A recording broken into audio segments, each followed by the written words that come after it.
Well, howdy there, Internet people. It's Belle again. So today, we're going to talk about right-wing groups defending trans people. So, there's been a weird development that has prompted some questions. Some have been wanting to draw attention to it, and some have been asking a question that is pretty well represented by this one. Quote, Miss Belle, what's happening? Why are the furthest right-wing loons on the entire internet suddenly defending me with their whole chest in public?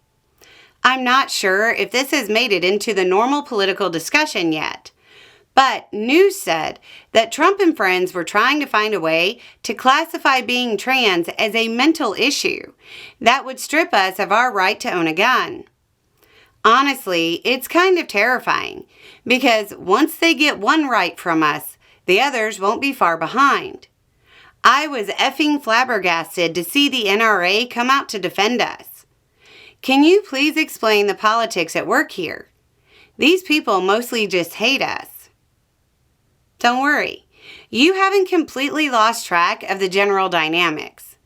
Most of the membership of the groups defending you still hate you. So, what's in it for them, right? As you said, once they get one right from us, the others won't be far behind. That's 100% what's motivating them. Just a different view of what counts as us. In a normal timeline with a normal Supreme Court, there is no legal way to classify being trans as a mental illness that can be defended at the Supreme Court. But this isn't a normal timeline. In this weird incarnation of the United States, there is no way to classify being trans as a mental issue that bars ownership at this Supreme Court. That doesn't immediately open the door to every vet with PTSD, every rich banker on anxiety meds, and every suburban mom who has a bottle of Mommy's Little Helpers losing their rights as well. At bare minimum, it would open the door to state laws on those grounds, if not opening the door to federal laws. I know. I can hear the Republicans screaming, Trump would never do that. All I have to say is, take the guns first, go through due process second. Sounds crazy, right? That's what Trump said when he was correcting then Vice President Pence, when Pence wanted to protect due process rights of Americans. These groups are standing up for you, not because they've suddenly become inclusive, but because they view you as the canary in the coal mine. And forget about the NRA. They aren't even close to the furthest right group like that out there saying no.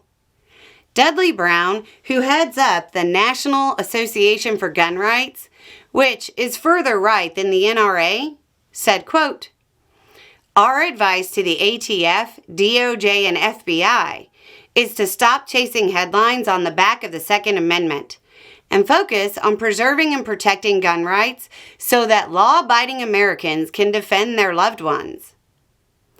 This is the obligatory mention that there are groups that support the Second that are inclusive, and there are some groups that define themselves by being inclusive.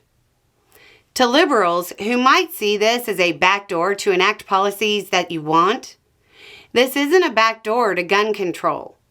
It's a backdoor to removing due process. Anyway, it's just a thought. Y'all have a good day.